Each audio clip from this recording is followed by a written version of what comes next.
नमस्कार. मी मीना मदने, मीना नवांगुळ, संचालक सांगली जिल्हा केमिस्ट अँड ड्रगिस्ट असोसिएशन आणि director chemist and druggist credit cooperative society. Meena Madane Navangul आणि president of women wing Sangli जिल्हा केमिस्ट ड्रगिस्ट असोसिएशन. हा प्रवास, आता हा सगळा प्रवास नवदुर्गासाठी आहे का नाही माहिती नाही, पण संतोष शिंदेंचा फोन आला आणि म्हणले, मॅडम तुमच्याबद्दल बरंच काही ऐकलं आहे, तुमची स्ट्रगल स्टोरी ऐकली आहे, तर थोडंसं तुम्ही बोललात तर फार बरं होईल. आणि मी माझ्या संपूर्ण जीवनाच्या 31 वर्षा पाठीमागच्या कालखंडात जाऊन पोचले आणि 31 वर्षाचा माझा सगळा प्रवास पुन्हा एकदा मी प्रवासात त्या मग्न झाले. साधारणपणे 1986 साली माझी फार्मसी झाली. माझी आई सिस्टर होती आणि तासगाव इथे हेल्थ युनिट होतं. त्या हेल्थ युनिटला नर्सिंगसाठी शिकवायसाठी माझी आई तिथं कार्यरत होती. माझे वडील डॉक्टर होते. पुण्याजवळ जेजुरीच्या पायथ्याशी राजेवाडी वाघापूर एक गाव आहे, त्या गावामध्ये माझे वडील जनरल प्रॅक्टिशनर होते. असा हा यांचा संसार होता आणि शिक्षणाच्या दृष्टीनं आईसोबत असावं म्हणून आम्ही तासगावमध्ये राहत होतो. सोबत आमची आजी म्हणजे माझ्या वडिलांची आई होती. 12वीपर्यंत माझं शिक्षण तासगावला झालं आणि फार्मसीसाठी मला बेळगावला शिकायला घातलं गेलं. फार्मसी साधारण मी 86-87 साली माझं फार्मसी झालं आणि फार्मसी झाल्यानंतर मी तासगावमध्ये पुन्हा आले आणि मेडिकल शॉप ट्रेनिंगसाठी जीवन मेडिकल रिसाला रोड श्री प्रदीप सूर्यवंशी यांचं मेडिकल स्टोअर होतं. तिथं कर्नाटकहून फार्मसी करून आलेल्या स्टुडंटसाठी ट्रेनिंग दिलं जात होतं आणि त्या ट्रेनिंग पिरियडसाठी मी त्या मेडिकल स्टोअरमध्ये जॉईन झाले. असं इथंपर्यंत आल्यानंतर जेव्हा माझं फार्मसीचं ट्रेनिंग झालं त्याच वेळेला माझ्या वडिलांना असं वाटलं की बाबा बिझनेस करायचा आहे तर थोडंसं टॅक्सविषयी नॉलेज असावं, टॅक्सविषयी माहिती असावी आणि याच्यासाठी मला टॅक्सेशन लॉला NS लॉ कॉलेज सांगलीला घातलं. आणि टॅक्सेशन लॉचं कॉलेज हे संध्याकाळी असायचं. साधारण सकाळी माझं मेडिकल शॉप ट्रेनिंग 4 वाजेपर्यंत 5 वाजेपर्यंत असायचं आणि 5 नंतर मी लॉ कॉलेजला जायचे. आणि ह्या लॉ कॉलेजला मी तासगाव सांगली असा माझा रोजचा बसचा अपडाऊन प्रवास होता आणि ह्या प्रवासामध्ये माझ्या जीवनाचा प्रवास चालू होईल असं मला कधीच वाटलं नव्हतं. आणि ह्या प्रवासामध्ये प्रवास करीत असताना श्री राजू मदने यांच्याशी माझी ओळख झाली आणि माझा हा प्रवास चालू झाला. ओळखीचं रूपांतर प्रेमात झालं आणि प्रेमाचं रूपांतर लग्नापर्यंत आलं आणि तिथं मी थोडीशी थबकले, कारण हे इंटरकास्ट लव्ह मॅरेज होतं. आणि ह्या इंटरकास्ट लव्ह मॅरेजमध्ये दोन्ही एक टोटली कॉन्ट्रास्ट असलेल्या जातींमध्ये हे लग्न करायचं होतं आणि माझी एकत्र कुटुंब 6 काका 6 काकू असलेलं असं मोठं कुटुंब होतं. आणि ह्या मोठ्या कुटुंबामध्ये आम्ही सख्ख्या चुलत बहिणी मिळून 16 जणी होतो. आणि ह्या 16 जणींच्यामध्ये लव्ह मॅरेज, मी ब्राह्मण कुटुंबातली आणि मी लग्न करणार होते एका रामोशी समाजातल्या व्यक्तीबरोबर आणि हे माझ्या कुटुंबाला पेलणारही नव्हतं, पटणारही नव्हतं आणि पचणारही नव्हतं. आणि अशा ह्याच्यामध्ये मी हा निर्णय घेतला. पण आता हा निर्णय आम्ही दोघांनी घेतल्यानंतर हा निर्णय वडिलांपर्यंत कसा पोचवायचा याच्यासाठी एक माध्यम होतं, म्हणजे माझ्या वडिलांचे मित्र होते. ते अखिल भारतीय विवाह संघटनेचे अध्यक्ष होते डॉक्टर प्रवीण पाटील. ते डेंटिस्ट होते. सासवडला त्यांचं हॉस्पिटल होतं आणि त्या हॉस्पिटलमध्ये माझे वडील नेहमी त्यांच्या गप्पा वगैरे एकत्र येत असायचे. मग मी राजूंना म्हणाले की आपण एक पत्र लिहूया आणि प्रवीण अंकलना सांगूया की असं असं आपण लग्न करणार आहोत. आणि त्याप्रमाणे आम्ही दोघांनी मिरजेमध्ये ते पत्र लिहिलं एकत्र बसून आणि लग्न करण्याची आमची जी मानसा होती, जी इच्छा होती ती त्या पत्रामध्ये नमूद केली आणि ते पत्र प्रवीण अंकलना पाठवून दिलं. प्रवीण अंकलनी ते पत्र वडिलांना कसं दाखवायचं ह्या विचारात असताना त्यांनी वडिलांना माझ्या बोलून घेतलं आणि वाघापूर इथल्या त्या अतिशय 400 ते 500 लोकवस्तीच्या खेडेगावामध्ये माझे वडील प्रॅक्टिस करत होते डॉक्टरकीचं. तिथून ते सासवडला आले आणि सासवडला आल्यानंतर प्रवीण अंकलनी ते पत्र दाखवलं आणि शेवटी हे लग्न करायचं का नाही हा त्या दोघांनी केलेला त्यांचा चर्चेचा विषय माझ्यापर्यंत काही पोचला नाही. पण वडील अचानक आल्याने मला घेऊन गेले आणि मला अज्ञात ठिकाणी ठेवलं. आणि हे जेव्हा राजूंना कळलं की आता हिला घेऊन गेलेले आहेत आणि आपल्याशी लग्न हिचं होऊन देणार नाही म्हटल्यानंतर त्यांनी जंग पछाडलं. माझ्या बहीण भावांना तिथं कॉन्टॅक्ट केला, त्यांच्याकडे जाऊन थोडंफार पत्ता त्यांच्या बोलण्यातनं जो काही आला. बहीण 9वीला होती, भाऊ 12वीला होता विलिंग्डन कॉलेजला सांगलीला. त्याच्या रूमवर जाऊन पत्ता वगैरे सगळं मिळवला आणि माझ्यापर्यंत पोचायसाठी हरेक प्रयत्न केले. आणि शेवटी त्यांना असं वाटलं की आता ह्यांच्यापर्यंत पोचायचं तर वडिलांनी सगळे रस्ते ट्रॅप केले होते की कोणी अनोळखी व्यक्ती आली तर त्यांना इथं घ्यायचं नाही. आणि त्याप्रमाणे ते शेवटी त्यांना माहिती होतं की सासवडच्या पत्त्यावरती मी पत्र लिहिलेलं आहे आणि ते सासवडच्या पत्त्यावरती पोचले, पण आतमध्ये रिसेप्शनिस्ट सोडणार नाही म्हणून त्यांनी मेडिकल रिप्रेझेंटेटिव्हचा संपूर्ण ड्रेसअप केला आणि रिसेप्शन काउंटरला सांगितलं की आम्ही मेडिकल रिप्रेझेंटेटिव्ह आणि डॉक्टरांची गाठ घ्यायची आहे.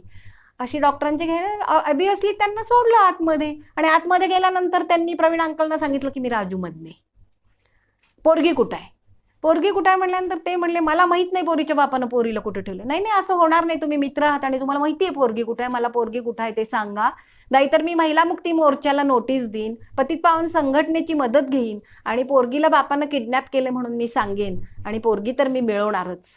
त्यांचा हा सगळा स्टंट बघितल्यानंतर प्रवीण अंकलनी पप्पांना बोलवून घेतलं आणि शेवटी त्यांच्यामध्ये एकमतता झाली. मोठ्या काकांना सांगितलं गेलं आणि मोठ्या काकांनी स्वतः आले तासगावला.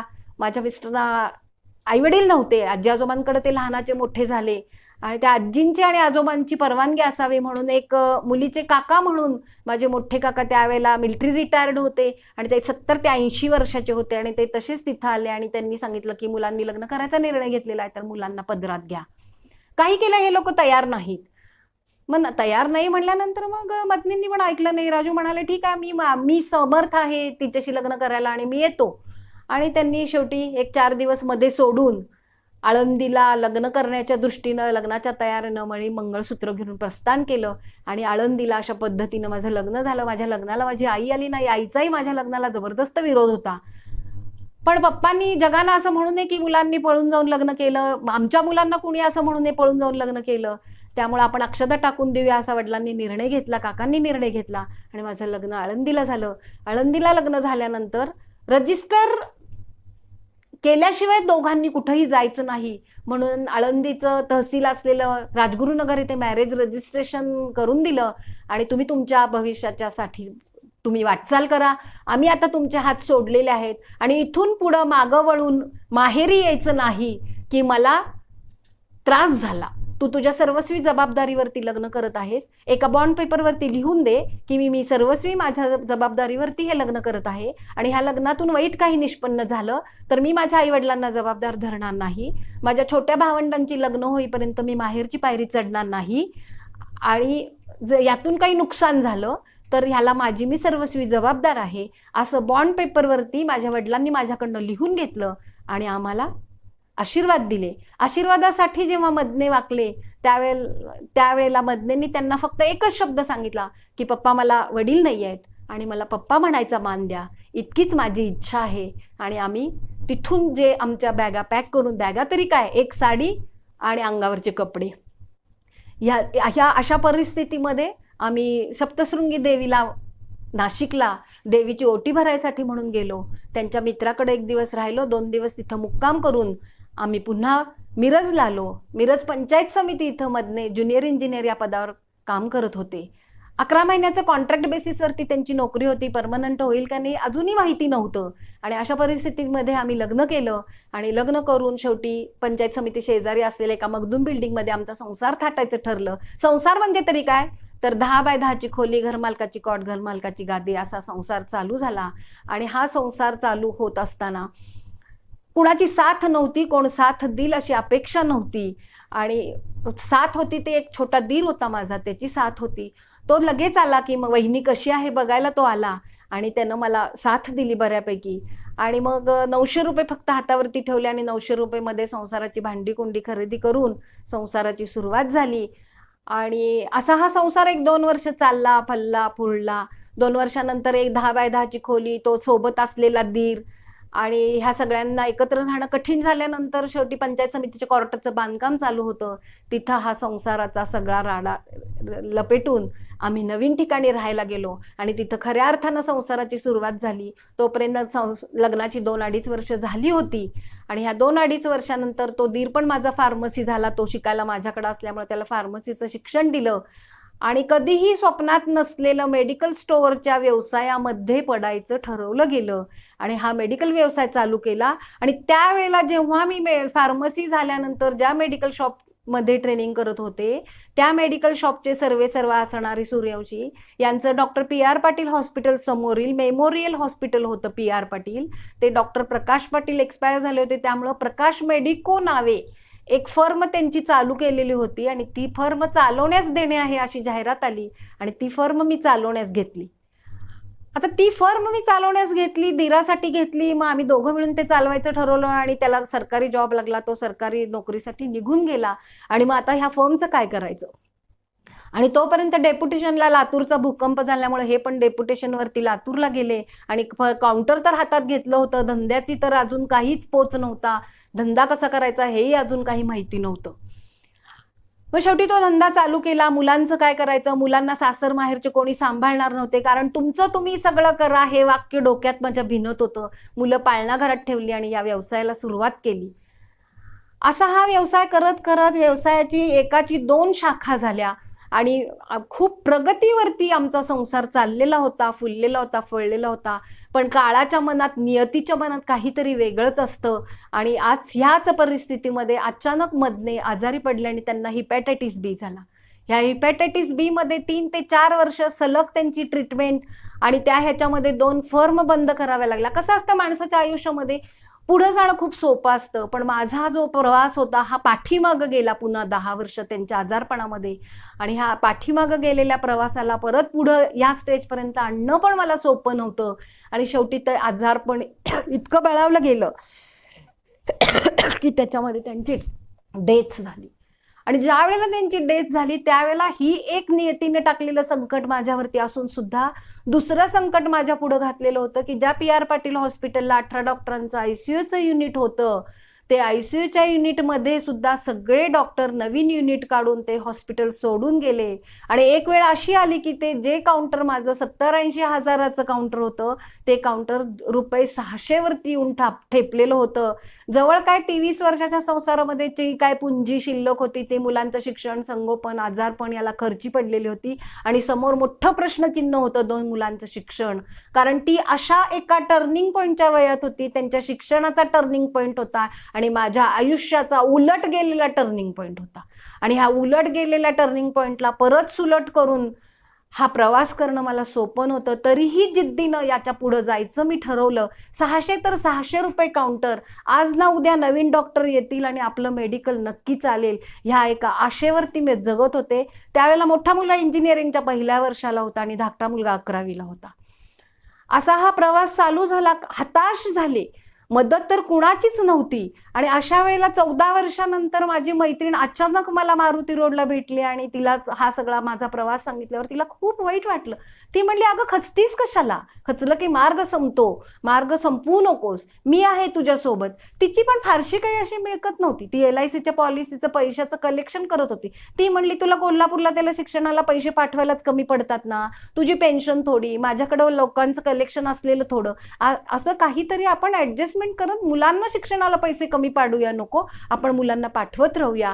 आणि तिच्या आधारानं मी हा टप्पा पार केला. आणि अशी ही माझ्या साधारणपणे 12 ते 13 वर्ष मेडिकल स्टोअरशी झाली. आणि आमच्या केमिस्ट ड्रगिस्ट संघटनेला असं वाटलं की अरे ही व्यक्ती खूपच स्ट्रगल करून हे मेडिकल चालवते, खूप फाईट करते, तर या बाईला आपण संघटनेमध्ये वुमेन विंगसाठी कार्यरत म्हणून एक ॲक्टिव्ह विंग देऊया तिला आणि ती वुमेन विंग सांभाळेल अशी वाटते. आणि खरोखरच मी त्याप्रमाणे वुमेन विंगचं त्यांनी दिलेल्या जबाबदारीचं काम केलं आणि त्या कामाचा ग्राफ वाढवला. आज मला अभिमान वाटतो की 600 रुपये काउंटर, मुलाला शिक्षणाला पाठवायला पैसे नसताना केवळ मानसिक स्वबळावरती जिद्दीनं मेडिकल स्टोअरला 3 वर्षाच्या पेशन्स नंतर पुन्हा नवीन एक डॉक्टर येऊन माझं काउंटर पुन्हा चालू झालं. हा जो 3 ते 4 वर्षाचा मधला पिरियड होता हा खूप सोपा नव्हता. 0 to स्टार्ट होतं. आणि फिनिलिक्स पक्षाप्रमाणे मला पुन्हा झेप घ्यायची होती, भरारी मारायची होती.